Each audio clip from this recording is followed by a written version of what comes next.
Olá pessoal, tudo bem? Sejam todos muito bem-vindos a mais uma live do IBS hoje, neste super feriado, para a gente falar como se tornar um avaliador na LGPD, que é a Lei Geral de Proteção de Dados, e a gente vai falar, obviamente, da certificação focada em organizações de saúde. Tenho certeza que todo mundo está bem curioso, porque é uma certificação pioneira, inovadora, só o IBS tem, e é uma parceria aí com a CN Saúde, que é uma organização aí super bem reconhecida e, enfim, de altíssimo escalão no ambiente de saúde. Então, dando as boas-vindas aqui para Laurejane, Pati, Ana Paula. Nossa, já tem um monte de gente aqui, não dá nem para falar todo mundo. E hoje a gente vai falar com o Jonas Moreira, que eu espero que já esteja aqui. Vou ver se ele já aparece para mim. Ainda não.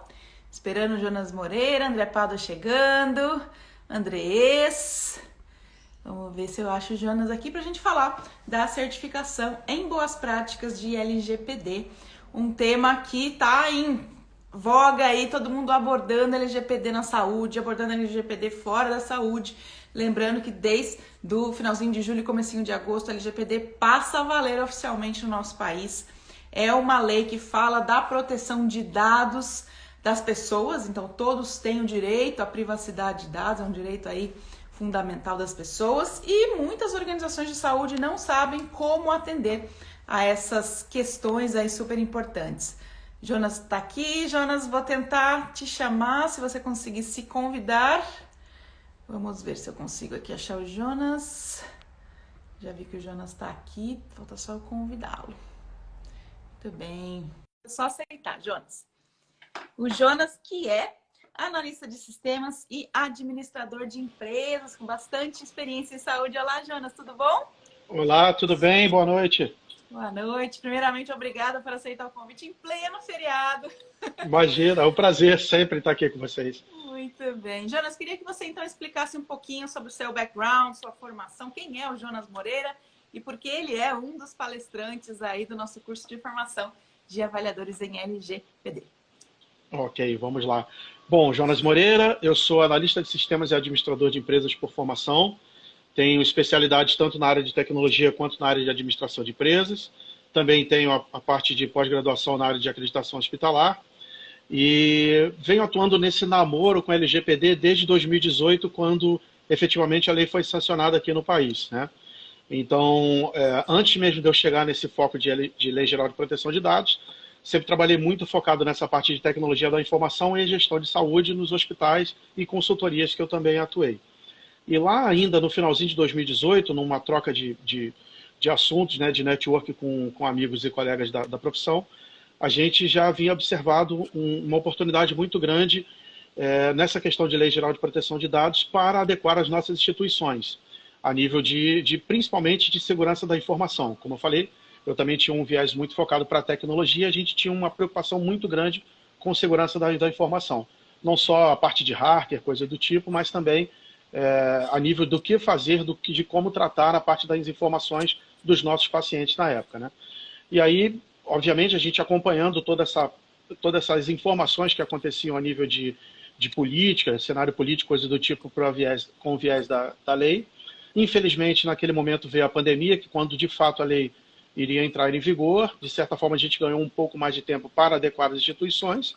É claro que, num certo ponto, foi importante que a gente conseguiu criar mais amadurecimento, né, nas adequações nas instituições, e tive a oportunidade de participar da adequação 100% na empresa onde eu trabalhava anteriormente, que era o Hospital de Olhos de Niterói, lá no Rio de Janeiro, e, consequentemente, agora eu estou aqui em Porto Alegre, no Rio Grande do Sul, e a gente também adequou toda a parte de Lei Geral de Proteção de Dados no grupo de saúde, onde eu estou atuando agora como executivo de saúde.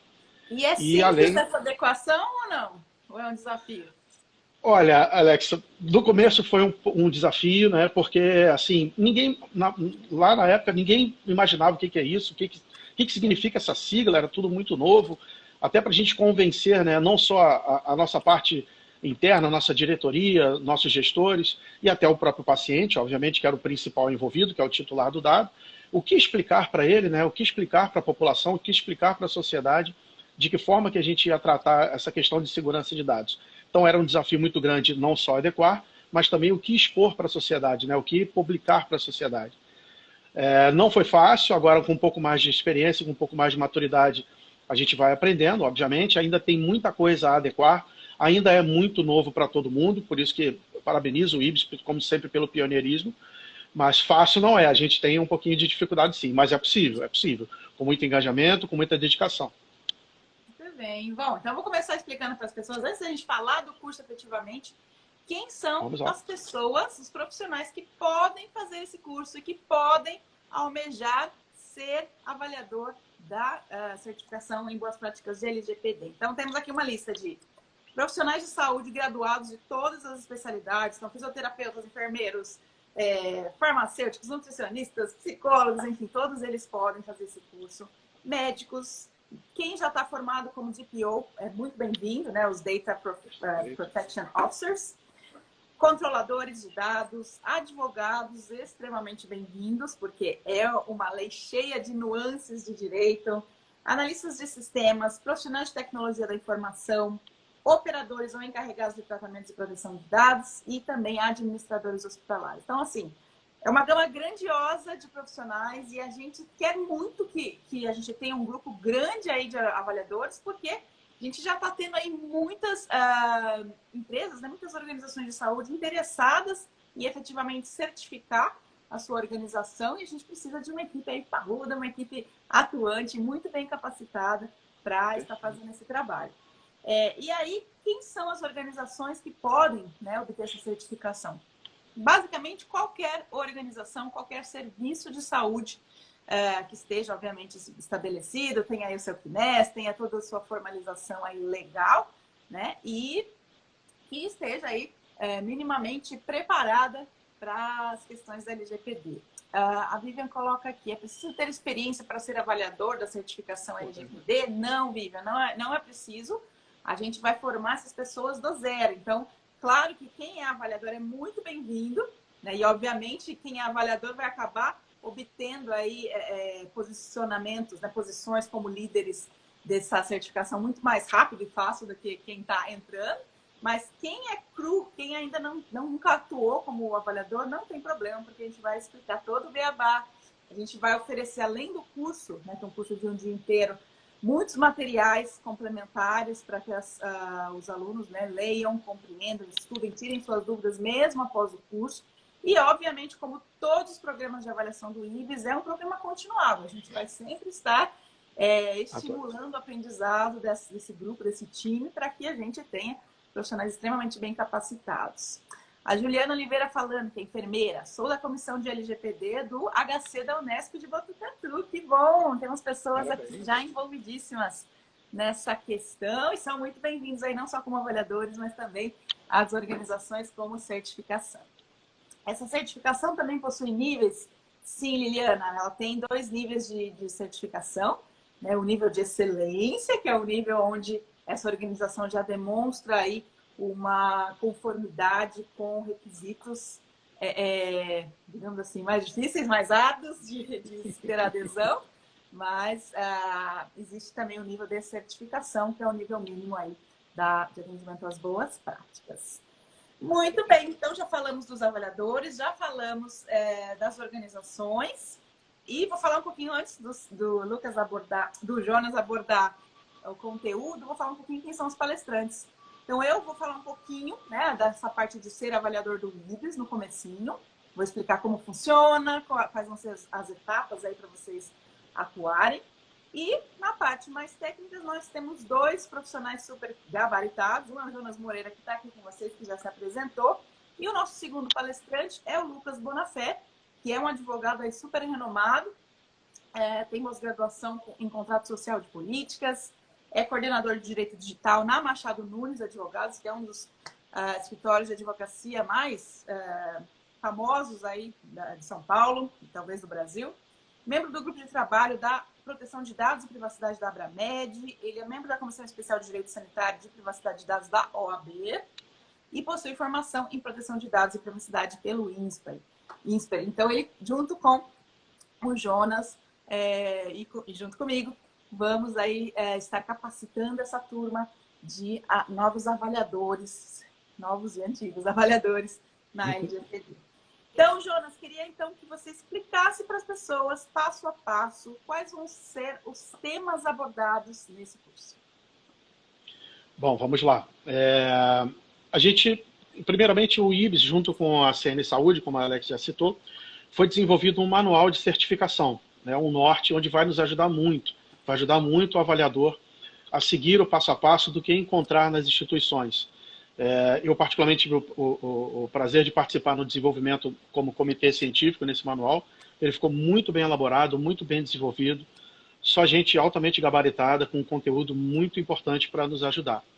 Então, a gente vai falar de alguns tópicos, né? Eu fiz aqui uma breve anotação do que a gente vai abordar nessa aula, nesse dia do curso, e depois a gente vai entrar com um pouco mais de detalhes. A gente vai falar sobre governança, sobre o tratamento e o compartilhamento dos dados pessoais, a gestão do consentimento nas hipóteses cabíveis, obviamente, o acesso aos dados e o respeito aos direitos do titular, a parte de anonimização de dados pessoais e pesquisa, tratamento de dados de crianças e adolescentes, fundamental nessa etapa da parte de LGPD, o término do tratamento de dados, existe lá uma parte, um capítulo da lei que trata especificamente dessa atividade, a parte de revisão de decisões de tomadas, responsabilidade e ressarcimento de danos, os agentes de tratamento de dados pessoais, ou seja, o controlador, operador, encarregado, essa é uma parte muito mais abrangente, na minha opinião, um dos tópicos mais importantes do manual, onde vai permear toda a parte do tratamento, quem é responsável pelo quê, toda a parte de gestão de pessoas, medicina e saúde ocupacional, aí a gente está falando do nosso quadro colaborativo, enquanto organização, toda a parte de telemedicina, fundamental no momento que a gente está vivendo agora, e toda a parte de interoperabilidade e segurança da informação. Muito certo? bem. E essa questão de anonimização de dados, eu diria também que gera bastante dúvida, né? As pessoas não sabem nem o que é anonimização, como fazer anonimização e muito menos como procurar se essa anonimização está sendo efetiva. Como que é trabalhado isso no dia a dia das organizações que estão se adequando? Perfeito. O que a gente tentou compor lá no manual para facilitar a nossa busca, né, enquanto avaliador? A gente vai tentar buscar evidências de como a organização demonstra e toma medidas técnicas para, sempre que possível, anonimizar, né, os dados pessoais que são tratados dentro da instituição. Principalmente na questão da saúde, existe a tutela da saúde, em que, em determinados momentos, eu não tenho como prestar o serviço de saúde sem coletar alguns dados pessoais do paciente, no caso do titular. Mas, ok, eu fiz a coleta desses dados, fiz o tratamento, fiz o atendimento ao paciente e terminei esse atendimento. Ok, o que eu estou buscando fazer a nível técnico, quando eu falo a nível técnico, não é só de informação digital, mas também informação física, para tentar anonimizar esse dado. Um simples exemplo é, será que eu estou circulando com um prontuário de forma correta dentro da instituição? Né? Se o prontuário é eletrônico, eu estou realmente assegurando que o acesso a essa informação está sendo feito de forma correta? Né? E se por algum momento eu preciso evidenciar ou mostrar esse paciente, por exemplo, num dashboard a nível de enfermaria, de centro cirúrgico, será que ali também eu estou procurando anonimizá-lo de uma forma correta e, é claro, garantindo a segurança desse paciente, né? Eu tenho que ter esse cuidado, principalmente, para não, por exemplo, transformar o nome dele em siglas e que corra o risco de uma falha de atendimento, por exemplo. Então, são pequenos detalhes que a gente tem que ter muita atenção no como anonimizar esse dado dentro da instituição. A gente já está aí num caminho de mais de 15 anos, quase 20 anos em práticas de segurança do paciente, né, no mundo todo, cumprindo as diretrizes de identificação do paciente da própria Organização Mundial de Saúde e Ministério da Saúde. Não é agora que a gente vai retroceder, transformar tudo em sigla e deixar o paciente justamente aí desprovido de questões de segurança. Então, esse equilíbrio fino é o que a gente precisa entender como fazer, né? Porque o nome do paciente, gente, ele está em todo lugar, né? Ele está no prontuário, ele está na etiqueta de identificação, ele está no crachá, ele está nas imagens, ele está no tubo de coleta do laboratório, ele está na chamada verbal desse paciente ali na recepção, tem a questão do nome social, rotulagem do sangue, do medicamento, enfim. Como fazer essa medida fina vai ser realmente algo que as pessoas vão ter que aprender e ter que reconhecer a melhor forma. E eu recebi esses dias uma dúvida, né? Acabou vindo para o meu Instagram pessoal. focada. Eu posso fazer esse curso mesmo se eu não tiver a intenção de ser avaliador, mas eu quiser justamente entender mais do assunto LGPD para justamente ajudar a minha organização. Gente, super bem-vindos.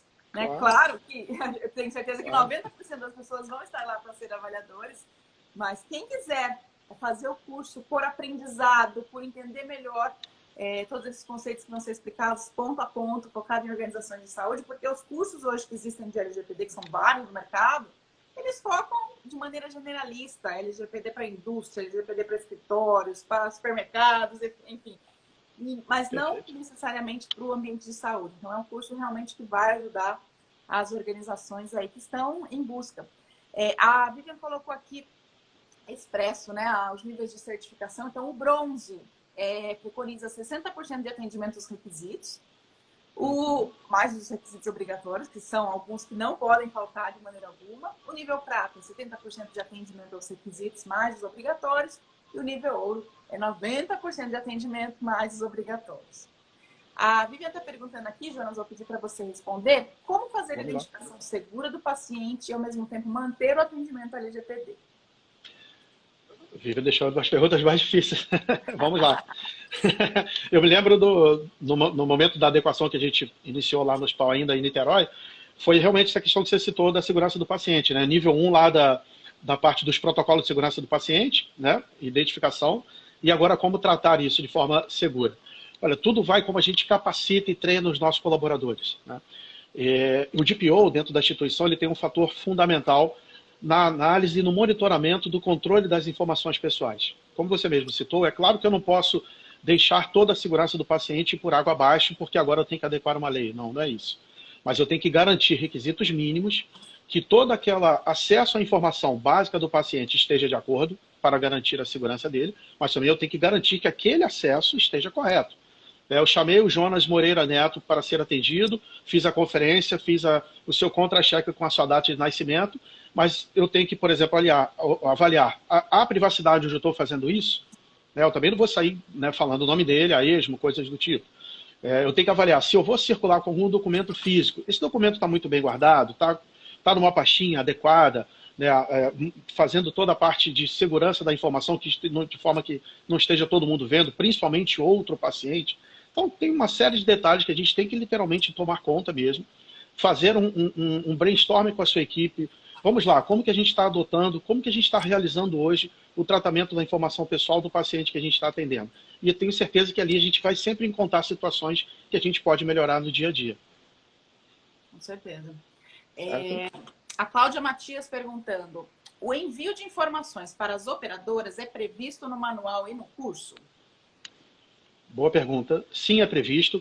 O compartilhamento de dados e informações pessoais da área de saúde faz parte da rotina do serviço que a gente vai prestar. Por exemplo, hoje as operadoras de saúde já estão enviando os aditivos contratuais para que, no caso, o operador esteja adequado, porque hoje quem é o controlador da informação a nível de saúde suplementar? É o plano de saúde, é a operadora de saúde. Primeiro, o cliente ou o paciente é dele. Né? Nós, enquanto hospitais, clínicas e consultórios, nós somos o prestador de saúde. Então havia uma questão muito dúbia ainda na época, Alex, sobre isso. Né? A informação é nossa, é do hospital, é do paciente. Não, na verdade a informação vem primeiro da operadora de saúde. Então é por isso que hoje os aditivos já estão fazendo com que os prestadores se adequem à lei. Então esse compartilhamento sim é previsto, mas o Dr. Lucas vai falar isso lá no tópico dele ainda no curso, tudo à base do seu consentimento. Então se o paciente consentir que eu possa fazer o compartilhamento do seu dado pessoal e principalmente dado sensível, ok, está assinado, e depois, obviamente, ele vai entrar no detalhamento, que eu tenho que garantir a segurança desse consentimento, que ele pode ser revogado a qualquer momento, coisas do tipo, mas sim é previsto. Tudo bem. Mais perguntinhas aqui. A Vivian perguntando, o curso permite que o profissional capacitado seja nomeado na organização como ponto focal, responsável, coordenador ou DPO dessa organização? Sim, permite, mas não é requisito básico, ok? Você pode ser nomeado enquanto DPO, independente do nosso curso. Né? É claro que você tem que ter um conhecimento mínimo necessário para que você possa representar a sua instituição enquanto controlador perante a ANPD, que é a Autoridade Nacional de Proteção de Dados. Existem outros cursos paralelos que podem garantir mais conhecimento, né, a nível de informação, principalmente da parte técnica, mas como a Alexa citou lá no começo, ela é totalmente multidisciplinar. Você pode ter não só a formação a nível de tecnologia ou direito para poder atuar como encarregado, como DPO da instituição. Mas sim, ajuda muito, certamente, né? Com certeza. Cláudio Matias perguntando. Também gostaria de saber sobre os documentos que garantem os acordos de confidencialidade entre profissionais, uso de WhatsApp e perfis de TI. Perfeito, vamos lá. Uma das etapas da adequação que a gente fez nas instituições foi, obviamente, redigir e aplicar os termos de consentimento. E quando a gente fala termos de consentimento, não é só para o paciente ou o cliente, mas existe também os termos de confidencialidade que são aplicados nas instituições internamente. E quando eu falo isso para os colaboradores, obviamente, para todos eles, inclusive para os terceiros, caso tenha atuação, mas eu também, a gente aplica os termos para os médicos, mesmo tendo a questão da tutela da saúde. Por exemplo, há instituições que têm médicos que são contratados, né, para prestar serviços de saúde que não são especificamente da instituição, podem trabalhar em outras instituições. Então, o termo de confidencialidade, para o colaborador, por exemplo, lá no momento da sua admissão, ainda lá no RH, ele tem que estar muito bem descrito, ele tem que saber o que ele pode fazer ou não. A nível médico, obviamente, também, não só informações básicas, mas também informações de saúde. E agora, voltado para questões de WhatsApp, coisas do tipo, isso é um momento muito abrangente, porém não menos importante. Existem vários recursos já adequados, principalmente em caráter descritivo pelo Google. Quando a gente fala de WhatsApp, a gente fala do API, né? Que é como se fosse o WhatsApp Enterprise, voltado para instituições. Então, todas as cláusulas, se você não tiver de acordo, o ideal é que você não faça tratamento e utilização de dados pessoais através dessas ferramentas. Então, normalmente, sempre ele te dá o passo a passo de como você tem que estar adequado para poder fazer a utilização desse tipo de ferramenta. Não é simplesmente o WhatsApp Business, que você faz uma troca muito rápida de informação. Trocas básicas, ok.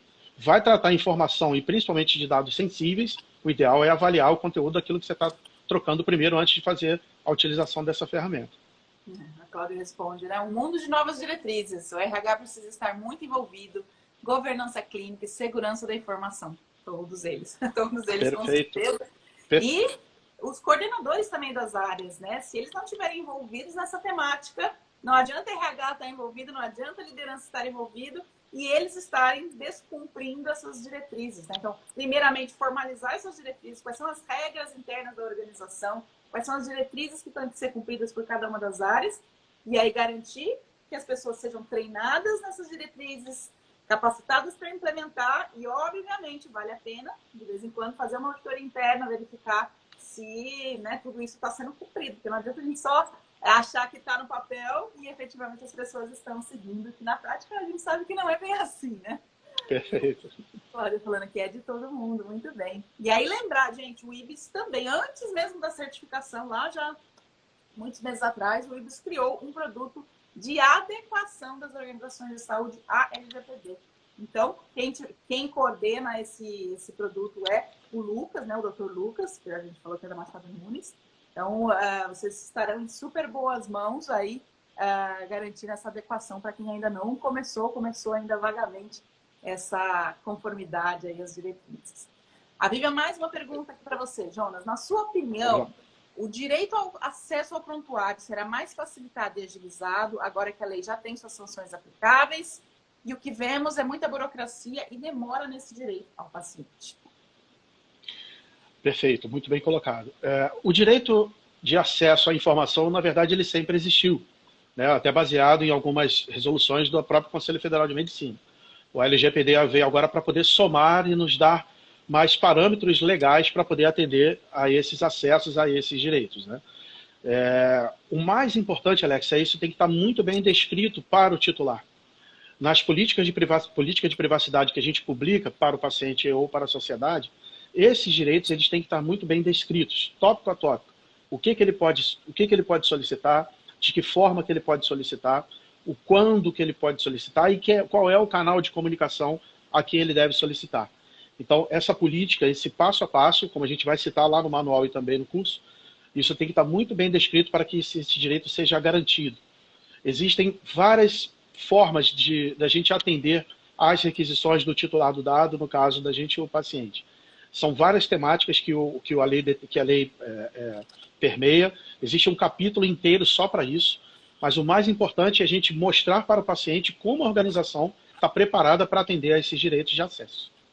E aí é importante que assim, todos os alunos do curso vão receber a lei, vão receber a norma de certificação, vão receber o manual de certificação gratuitamente e vão receber todos os guias, diretrizes e orientações que não só a Agência Nacional de Proteção de Dados publicou, como também Ministério da Cidadania, enfim, outros players aí importantes que publicaram informações que precisam ser lidas, estudadas e, obviamente, implementadas. Tudo isso já vem num pacotinho que a gente chama de biblioteca do aluno para vocês lerem, estudarem, implementarem.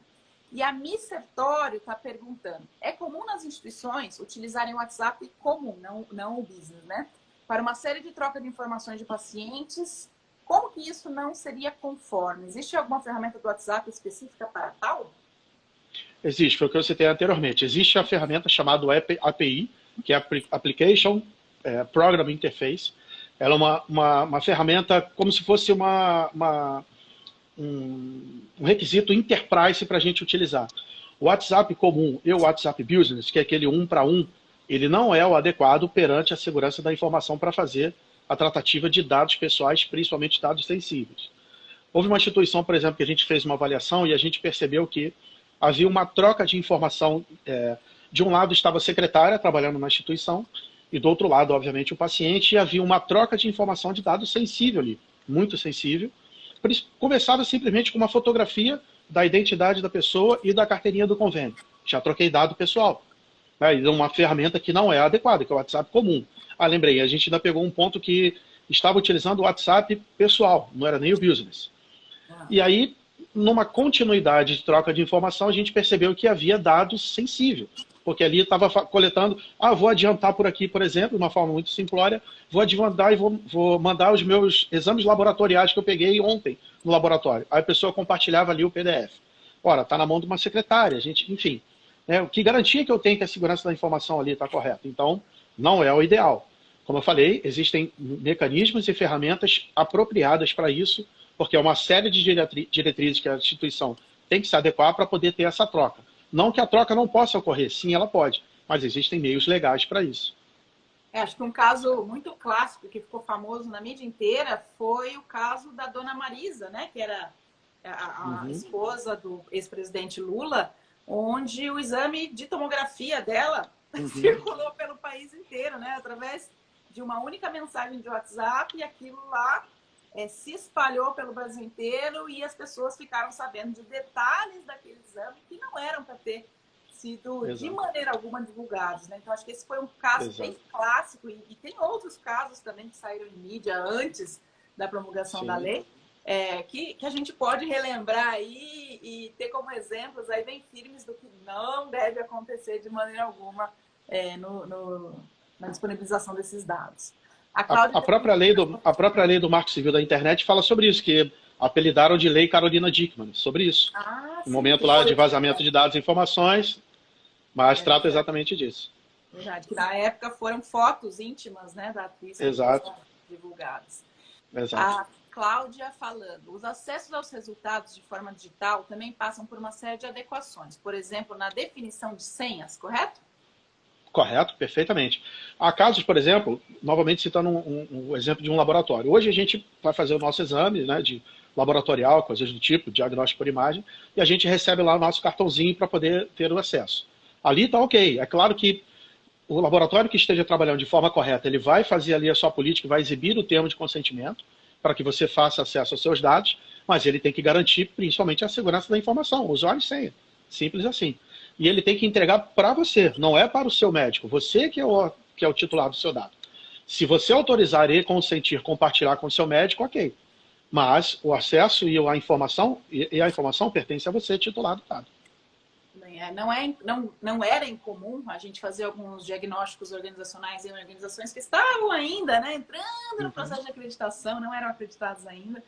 E existia uma fragilidade muito grande nessa entrega de exames, né? Então, assim, eu sou o esposo da paciente, eu vim aqui buscar o exame dela. Ah, qual que é o seu sobrenome? Aí pegava a identidade, conferia se o sobrenome era o mesmo. Ah, sei lá, Menezes e Menezes. Ah, é parente sim. Vou lá e entrego o Que exame problema. para essa pessoa que, tipo, às vezes, mesmo sendo marido, você não quer que ele saiba o resultado, Sim, né? O direito sim. seu. Exato, Realmente exato. muito desafiador. O que mais? Temos mais perguntas aqui. Vamos lá. A Cláudia, temas atraentes demais, desafios amplos, mas caminhos bem definidos. É muito importante essa atualização. A própria entrega de exames, enfim, o equilíbrio entre a segurança e a agilidade sem burocracia. Muito bem. Perfeito. Negócio Jacaraípe, falando aqui. A ITIL e um framework que aborda sobre o gerenciamento de segurança da informação. Reiterando o que você falou aí do WhatsApp, né? Perfeito. Muito bem, muito bem. Ó, então é muita coisa, gente. Muita informação, muito conhecimento, muita discussão que a gente vai ter nesse curso. E é o que eu falei, tanto para quem quer ser avaliador, assim como quem não quer ser avaliador, mas quer entender um pouquinho mais de como se adequar, tenho certeza que esse curso vai abrir horizontes e abrir essas informações. E aí lembrar que esse curso, gente, está acessível para qualquer pessoa, qualquer um de vocês que está aqui, porque ele vai ser no feriado, dia 20. Então tá todo mundo tranquilo. Garanto que a maioria de vocês não vai estar trabalhando.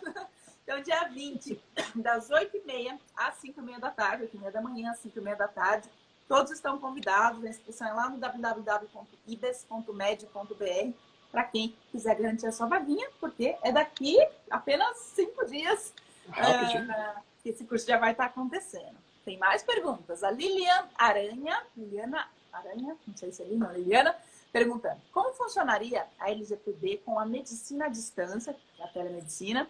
Por exemplo, um hospital do interior sem recurso compartilhando exames com uma unidade em outro estado ou país? Perfeito. Há um tópico do nosso manual que vai abordar exatamente essa questão de compartilhamento e também telemedicina, né? É o que a gente está vivendo hoje em relação a isso. Olha, como eu falei, o principal é a gente expor isso para o titular do dado, no caso o paciente, explicar para ele o termo de consentimento e fazer com que ele autorize isso.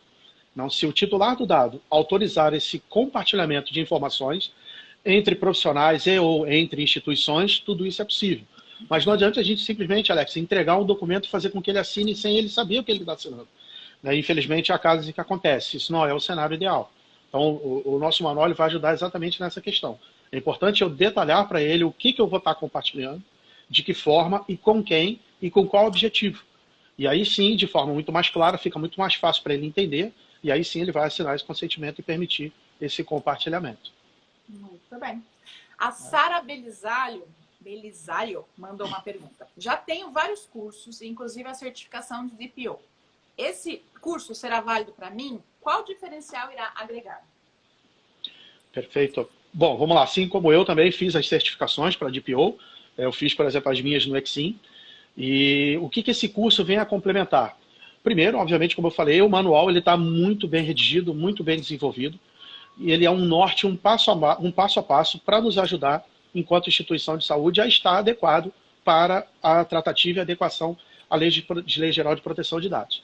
E principalmente para as questões da saúde. Quem tem a formação de DPO, ele consegue atuar em qualquer área, independente de saúde, enfim, não importa. Mas a diferença, nosso diferencial vai ser que com esse manual ele é um norte para aquilo que a gente tem, o passo a passo de como adequar a minha instituição e demais instituições a nível de saúde em relação à LGPD. E o foco saúde, que é o grande diferencial, né? Como a gente falou, foco do medicamento, a pulseira, a chamada na recepção, tudo isso não tem nas indústrias que são o foco desses cursos generalistas, né? Então, exatamente. Realmente é um mundo à parte. Falei e a Vivian escreveu aqui, saúde é um mundo à parte. É um mundo à parte, perfeito. Falamos juntos, vou pegar no verde aqui. Negócio Jacaraípe falando, COBIT, interrogação, são frameworks que abordam sobre as melhores práticas de gestão do negócio. Perfeito, ele citou anteriormente lá na pontuação anterior e agora, ITIL e COBIT, né, são frameworks que realmente permeiam toda a gestão da informação. Isso ainda na minha formação como analista, eu tenho especialização nas duas ferramentas, ITIL e COBIT, e elas são muito mais abrangentes. É diferente da saúde do que a gente está abordando agora aqui no momento, e principalmente citando o manual. mas ela é muito importante para nível de gestão da segurança da informação e informação como um todo, seja ela digital, seja ela física. São dois frameworks muito importantes para quem tiver interesse e buscar mais conhecimentos, nos ajuda muito no que permeia toda essa parte de informação. Muito bem. Sueca Murakami falando aqui. Na União Europeia, 89% dos incidentes de segurança ocorrem por falhas humanas. Como será abordada a importância da comunicação e treinamento das pessoas que lidam com dados sensíveis? Perfeito. Tem um que é aí de certificação internacional do disclosure lá, enfim, né, de como lidar com isso. É fundamental essa questão. A lei especificamente, a lei LGPD especificamente, não trata e não aborda questões específicas para isso. Mas é claro que é um conjunto de tarefas, um conjunto de atividades que a gente precisa prestar atenção no que a gente está tratando em relação ao titular e aos responsáveis pelo titular. Mas especificamente dentro da lei, não há nada que cite essa questão do disclosure, lá, de como informar erros, coisas do tipo. Mas, como eu falei, é um conjunto de informações. Até eu chegar naquele momento de trocar esse tipo de informação, que é muito delicado, a gente sabe, existe uma série de atividades que eu tenho que prestar atenção de como fazer. Muito bem. A Cláudia comentou aqui, é um D para valioso, com certeza. Perfeito. E a Vivian falando, os requisitos da LGPD aplicados à saúde não estão escritos em nenhum livro ou artigo. Tem alguns guias, algumas coisas, né, que tem escritas aí no mercado, mas ainda bem superficiais, né? Não é igual um conteúdo aí de 8 horas que a gente vai dar num dia intenso de aprendizado aí, junto com o Jonas e junto com o Dr. Lucas. Perfeito. Muito bem. Mais algum ponto, Jonas, que você queira lembrar as pessoas? Um último convite aí para quem ainda está na dúvida, se deve ou não deve fazer o curso? Sim, eu confesso que eu estou bem ansioso, assim, a gente está se preparando muito, né, em relação a esse conteúdo. Eu venho trocando com vários amigos, vários colegas dos nossos grupos, enfim. Uma coisa que eu cito de um ponto muito positivo, eu já li o manual atrás de trás para frente, confesso, porque ele ficou muito bem, ele ajuda muito, assim. A gente, enquanto avaliador, né, Alex, a gente, enquanto não só consultor ou responsável por uma organização, quando a gente adequa a nossa casa, eu acho muito importante isso, e ele está muito bem descrito, né, o passo a passo de o que eu tenho que fazer, ou melhor, como eu tenho que fazer para poder adequar a nossa instituição, está ajudando muito. Então, acho que a cerejinha do bolo aí vai ser a divulgação do manual para o aluno, né, para quem fizer a inscrição, e não só para ser um avaliador, como você já citou. Né? Eu, por exemplo, eu tenho colegas que ficaram com essa dúvida, você já explicou, obviamente, tenho certeza que eles estão online, mas vai ajudar muito a quem quer primeiro organizar a sua instituição, adequar a instituição, e depois, no segundo passo, pensar em se tornar um avaliador. Mas não só a nível de manual, o conteúdo que a gente está preparando a nível de aula, todos os outros conteúdos que a gente vai disponibilizar para o aluno, isso vai ajudar muito na adequação e conhecimento, né, daquilo que a gente precisa fazer hoje dentro das organizações. Muito bem. A Cláudia perguntando aqui, a questão das pesquisas, comitê de ensino e pesquisas estão no conteúdo? Sim, estão no conteúdo. Existe um tópico específico que vai tratar somente essa questão, né, dessa parte de ensino e pesquisa. Como eu falei, existem tópicos dentro da lei que tratam a questão de tutela da saúde, e se a organização vai utilizar essa informação pessoal, principalmente sensível, para algum tipo de pesquisa ou tratativa, coisas similares, o consentimento tem que estar muito bem esclarecido, tem que ser válido e assinado e tem que ser correspondido. Eu tenho que informar ao titular do dado tudo aquilo que eu estou fazendo, inclusive a nível de pesquisa, com a informação que ele consentiu anteriormente. Mas sim, a gente vai abordar lá no curso. O bom é que assim, a área de pesquisa clínica ela já vem se adequando a práticas internacionais já há alguns bons anos, né? Então é uma área que está um pouquinho mais avançada quando a gente fala de pesquisa clínica patrocinada por grandes laboratórios farmacêuticos, né? Agora, aquela pesquisa básica ou clínica que é feita dentro de casa, in-house, por pesquisadores internos, isso tem que melhorar bastante. A gente ainda tem bastante práticas muito frágeis, né? Quando a gente vai tratar os nossos perfis epidemiológicos internos, né? Então isso tem que estar muito bem descrito lá, tem que ter muita atenção. Muito bom. Gente, então é isso. A gente já está quase finalizando aqui. Muito rápido, né? Para todo mundo que está aqui, eu tenho certeza que todo mundo que está aqui ou quer ser avaliador da LGPD ou está interessado em adequação da sua organização. O convite fica feito aí para vocês. Entrem lá no www.ibes.med.br.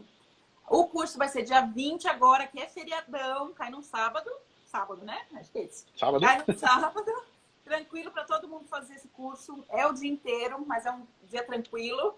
A gente, além de oferecer o curso, vocês vão ter direito, né, ao certificado, vocês vão ter direito aos materiais dessa biblioteca que a gente montou para o aluno, onde vocês vão ter todas as informações disponibilizadas até agora. E é claro, né, é nosso interesse manter vocês sempre atualizados sobre as futuras mudanças aí que a Agência Nacional de Proteção de Dados definir, implementar, revisar. Vocês vão estar sempre bem antenados, né, quem continua com a gente aí como avaliador. Tem uma última pergunta aqui. As diretrizes antecipadas, capacidade decisional e decisões também vão estar sendo abordadas? A Cláudia pergunta. Sim, perfeito. Tomada de decisão e diretrizes. A gente tem um capítulo do manual que vai tratar especificamente dessa questão. Então, como eu falei, são documentos e abordagens que a gente vai explicar dentro do manual, dentro do curso, que vão tratar especificamente dessa questão. Muito bem lembrado, isso é fundamental. Muito bem. A Jennifer Lopes, que já é a nossa avaliadora, Ona, falando aqui que está super ansiosa pelo curso. Então, como a gente falou, né? Não só profissionais de saúde, mas ex-avaliadores, avaliadores atuais e também quem está na área de saúde, mas não está no IBS, todos são muito bem-vindos para fazer esse curso e para se tornarem avaliadores. A Cláudia fala parabéns, a Liliana falando obrigada pelos esclarecimentos, e vai ter muito mais esclarecimentos aí no dia 20. Tenho certeza que vocês vão amar o curso. Eu vou ser uma das, não só palestrantes, mas vou ficar aí atenta a todos os conhecimentos que Lucas e Jonas trarão para a gente, porque eu tenho certeza que eu também vou aprender bastante. Muito bem, quero fazer, Cláudia, muito bem-vinda. Cláudia, você já está na nossa lista aí de... nossa lista VIP de pessoas que a gente quer como nossos parceiros e avaliadores aí nessa luta, nessa busca aí de adequação. E a Jennifer falando, com certeza esse curso está riquíssimo. Muito bem. Jonas, muito obrigada mais uma vez aí pelo seu carinho, pela sua participação nesse feriadão. E a gente se vê dia 20 aí nesse super curso que vai ser pioneiríssimo e formar a primeira grande turma que vai já participar das primeiras avaliações. Já temos clientes se adequando e esperando aí pro comecinho do ano. Tá bom? Perfeito. Obrigada, eu que agradeço. Tudo de bom para vocês. Um forte abraço. Até mais. Tchau, tchau. Tchau, tchau.